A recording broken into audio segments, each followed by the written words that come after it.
Halo semuanya, di video kali ini kita akan ngebahas kenapa sih harga saham Unilever itu malah turun terus.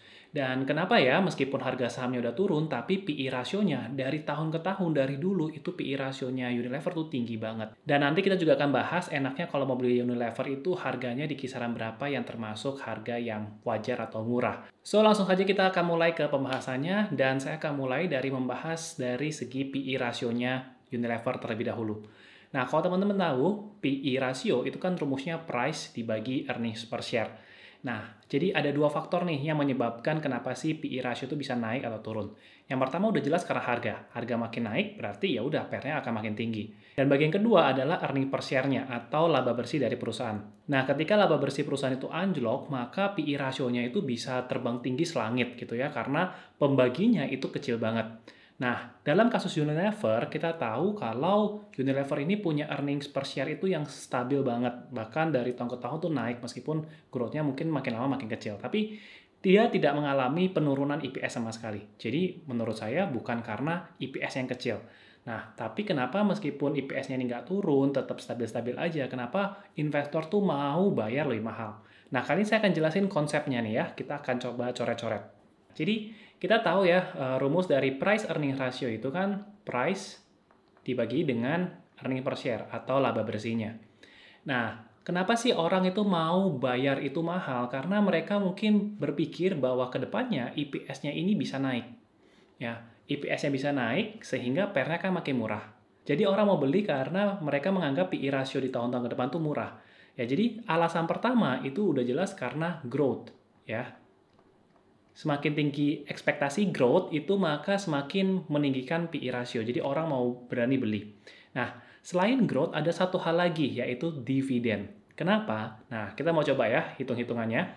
Kalau kita pelajari model valuasi, salah satu model valuasi ada yang namanya DDM, ya, discounted discount model.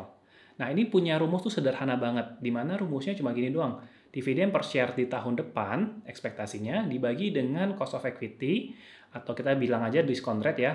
Tapi saya di sini nggak jelasin discount rate itu apa. Teman-teman kalau mau tahu discount rate itu apa, teman-teman bisa nonton aja video yang ini. Di situ saya ada jelasin sedikit tentang konsep discount rate. Nah, dari discount rate ini kemudian dikurangin dengan growth. Nah, rumus ini itu tujuannya apa? Tujuannya adalah untuk mencari yang namanya price. Fair price-nya di berapa. Nah, dengan adanya persamaan price ini, kita bisa substitusi persamaan dari PI rasionya. Di mana yang tadinya price dibagi EPS, price-nya ini kita ganti dengan persamaan fair price dari dividend discount model. Jadi rumusnya adalah DPS dibagi discount rate min growth ya dikalikan dengan EPS. Nah, kalau teman-teman lihat di sini ada persamaan dividen dibagi dengan EPS, dan kalau teman-teman tahu ini adalah rumus dari dividen payout ratio. DPS, dividen per share, dibagi dengan EPS, earning per share.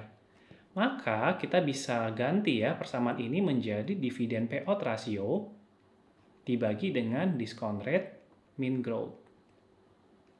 Nah, jadi dari rumus ini kita punya 3 faktor nih yang membuat PER itu bisa tinggi atau rendah. Yang pertama, dividen payout ratio. Di mana semakin tinggi dividen payout ratio, maka itu akan membuat PER yang semakin tinggi. Ya, ini yang pertama. Yang kedua adalah dari discount rate. Resikonya, discount rate ini mungkin saya bilang dengan resiko ya. Semakin tinggi resiko, maka PI rasionya itu menjadi lebih rendah. Dan yang ketiga tentu yang seperti yang kita tadi bahas ya, growth. Growth ini kalau growth-nya makin naik, maka PI rasionya bisa semakin tinggi. Nah, jadi ada 3 faktor nih yang membuat kenapa sih PI rasio suatu perusahaan itu bisa dihargai tinggi banget. Nah, dalam kasus Unilever ini, kita tahu kalau Unilever itu memiliki dividen payout ratio tuh yang konsisten selalu 100%. Jadi Unilever ini sering membagikan seluruh labanya ke dalam bentuk dividen. Atau kita juga bisa ngecek di aplikasi sekuritas kita. Kalau saya pakai sekuritasnya itu Ajaib. Nah, di sini kita bisa aja ketik kode sahamnya. Misalnya kita mau pilih Unilever. Nah, kemudian di bagian key statistik, kita bisa menemukan rasio-rasio dari Unilever. Nah, teman-teman kalau mau tahu ya rasio-rasio ini apa, teman-teman bisa juga ngecek ke video saya yang ada di link ya, itu tentang pelajarin tentang rasio-rasio. Nah, kita bisa melihat payout rasio dari Unilever terakhir itu 103%. Ya, jadi dia memberikan seluruh labanya ke dalam bentuk dividen. Nah, ini angka yang akan kita pakai. Nah, kalau kita balik ke coret-coretan, kita bisa menghitung nih, per dari Unilever itu dividen payout rasionya 100%. Ya. Nah, kemudian kita coba cari diskon rate-nya. Ini diskon rate-nya saya pakai adjustment, let's say 7%, dikurangin dengan rata-rata growth-nya Unilever saat ini mungkin di kisaran 4%. Ya. Maka ini kalau teman-teman hitung, sekitar PI-nya tuh 33,3 kali. Jadi dengan perusahaan memiliki payout ratio yang tinggi, diskon rate-nya sekian, dengan growth sekian, maka PI rasionya bisa menjadi tinggi. Let's say nih, kalau ada perusahaan dengan diskon rate dan growth yang sama-sama 7% dan misal kurangin 4%, jadi bawahnya ini sama ya. Tapi payout rasionya kita kurangin, let's say jadi 50% doang. Maka dia akan mengurangi PI rasio pada dasarnya untuk mencari harga wajar atau per wajar. Nah, seperti itu. Jadi, ini salah satu alasan kenapa PI rasio Unilever tuh selalu tinggi banget. Begitu juga dengan perusahaan-perusahaan yang memang mungkin jarang sekali membagikan dividen. Seharusnya PI rasio wajarnya itu semakin kecil atau semakin rendah. Nah, jadi semoga teman-teman bisa dapat insight baru nih, di mana semakin tinggi dividen payout rasio, itu seharusnya PI wajar dari sebuah perusahaan itu harusnya semakin tinggi. Nah, sekarang kita akan bahas lalu kenapa harga Unilever ini turun terus. Salah satu faktor penyebabnya menurut saya adalah karena growth. Growth dari Unilever ini itu udah semakin lama semakin kecil. Ya, kita bisa cek nih growth dari misalnya dari revenue dan kemudian dari net profit itu semua semakin lama semakin melambat. Sehingga kalau growth-nya semakin lama semakin kecil, maka otomatis PI wajarnya menjadi semakin kecil.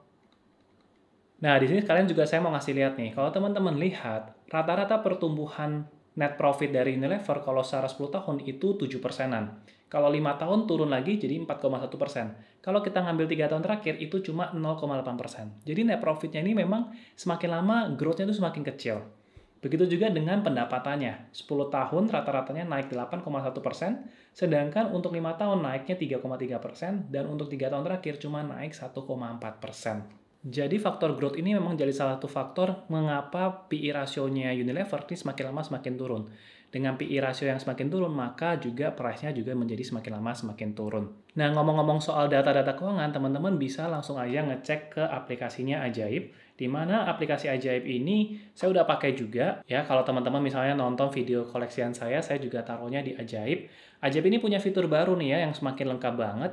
Di sini udah semakin ada untuk analisa fundamentalnya. Jadi ada yang pertama key statistik yang saya tadi udah tunjukkan ya, di mana ini adalah rasio-rasio keuangan yang penting untuk kita analisa. Selain key statistik juga kita bisa melihat ke data finansialnya.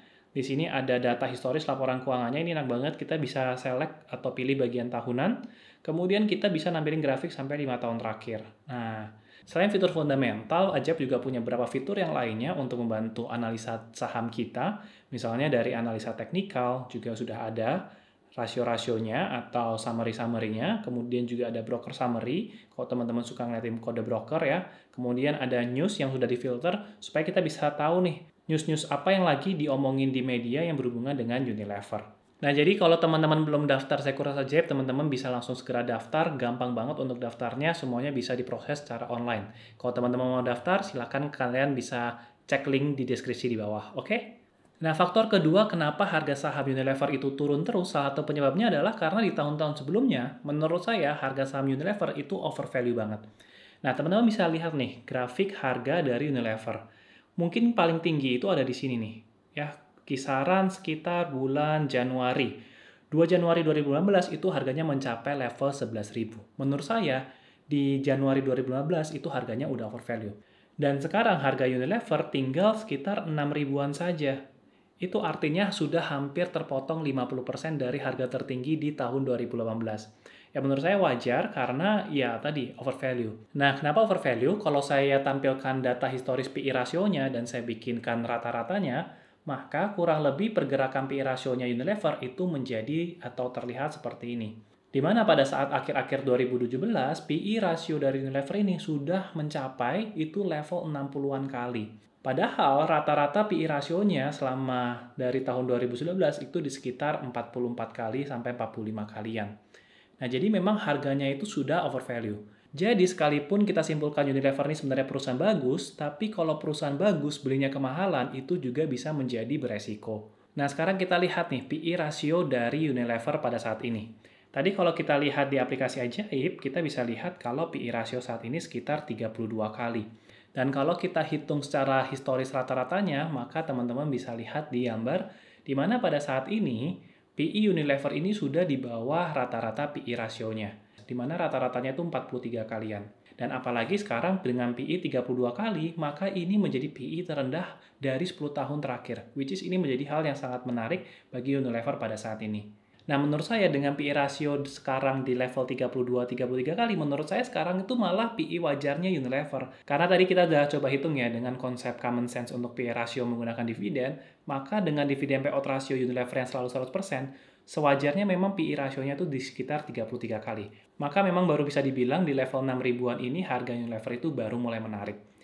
Nah, selain menggunakan tadi common sense dengan PI rasio 33 kali, maka kita juga bisa melihat dari rata-rata 10 tahunannya. Di mana kita bisa hitung target valuasi wajar untuk Unilever itu ada di PI 45 kali atau rata-rata selama 10 tahun terakhir. Nah, kenapa kita gunakannya PI bukan PB? Karena kalau PBV itu kan ada book value, di mana book value dari Unilever itu tuh bisa naik turun drastis. Karena Unilever itu punya tadi payout ratio 100%. Di mana ketika Unilever membagikan dividen, itu maka ekuitasnya itu berkurang drastis banget. Jadi kita akan sulit untuk menentukan mau pakai ekuitas sebelum membagikan dividen atau sesudah membagikan dividen. Karena gini, Unilever tuh punya ekuitas sekitar 5 triliun, dan laba bersihnya setiap tahun 7 triliun. Jadi total equity sebelum bagi dividen itu bisa 12 triliunan sebenarnya. Tapi begitu mereka bagi dividen 7 triliun, maka ekuitasnya balik lagi ke 5 triliun. That's why PB-nya itu bisa lompat 2 kali lipat ketika dia sudah membagikan dividen. Makanya untuk Unilever, saya lebih prefer untuk gunakan earnings-nya saja. Nah, baik lagi kalau kita gunakan rata-rata selama 10 tahun terakhir, maka target PI rasionya itu di level 43 kalian. Nah, saat ini earnings per share dari Unilever itu di level 187,7 atau kita bulatkan 188. Nah, kalau targetnya di PI 43 kali, maka target harganya kita bisa kalikan aja langsung 188 dikalikan dengan 43, maka hasilnya sekitar 8.084. Atau kita bulatin lagi 8.000 lah ya untuk target harga wajarnya dari Unilever. Wah, kalau gitu, kalau targetnya harganya 8.000, sekarang harganya 6.000, maka udah murah dong. Nah, penting banget untuk kita gunakan margin of safety atau pengaman ya, supaya kita itu terhindar dari resiko yang terlalu besar juga. Karena selain reward, kita juga perlu memperhatikan resikonya. Nah, biasanya saya suka menggunakan margin of safety itu 30% dari target harga. Nah, jadi kalau misalnya kita gunakan margin of safety 30%, maka batas beli maksimal saya itu ada di level 5.600. Nah, jadi bagi saya di harga sekarang pun masih belum begitu menarik. Karena menurut saya diskonnya belum terlalu besar-besar banget. Nah, jadi harga sekarang memang sudah wajar sih, tapi kalau mau untungnya lebih banyak, maka kita belinya harus di modal yang diskonnya banyak banget. Nah, ketika saya udah ngeset target beli saya di level 5.600, maka kita butuh satu fitur di sekuritas kita, yaitu untuk auto order. Nah, di Ajaib itu udah enak banget, karena ketika kita misalnya udah punya set target harga nih 5.600, kita bisa langsung gunain auto ordernya dari Ajaib. Pertama, tadi kita udah pilih Unilever, kita tinggal klik aja beli.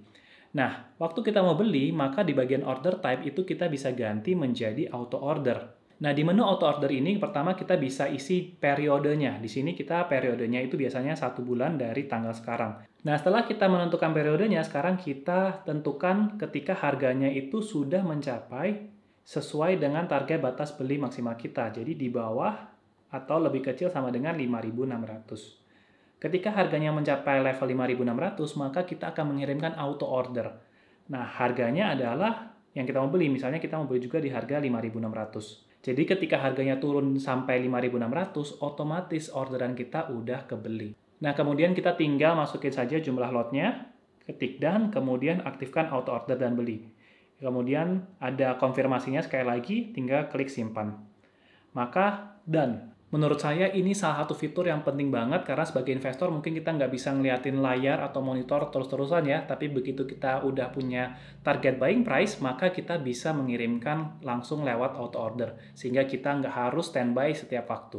Nah, itu tadi dia penjelasan kenapa harga saham Unilever semakin lama semakin turun. Saya akan coba buatkan recap ya. Yang pertama itu karena growth-nya memang melambat dari tahun ke tahun. Baik itu dari segi revenue maupun dari net profit-nya, growth-nya memang melambat. Nah, yang kedua itu karena di tahun-tahun sebelumnya menurut saya harga Unilever itu memang sudah overvalue. Jadi sekarang ini lagi kembali ke fair value-nya. Selain itu kita juga belajar kenapa PE ratio-nya Unilever itu bisa tinggi, salah satunya karena faktor dari dividen payout ratio yang selalu tinggi bahkan mencapai level 100%. Semakin tinggi dividen payout ratio suatu saham, maka PE wajarnya itu juga menjadi semakin tinggi. Oke, semoga video ini bisa menjawab kegelisahan kalian kenapa harga saham Unilever itu turun terus. Dan semoga di video ini kalian bisa mendapatkan pembelajaran baru tentang common sense dari PE ratio. So, sampai di sini dulu aja videonya. Terima kasih sudah menonton dan kita akan jumpa lagi di video-video yang berikutnya. Bye-bye.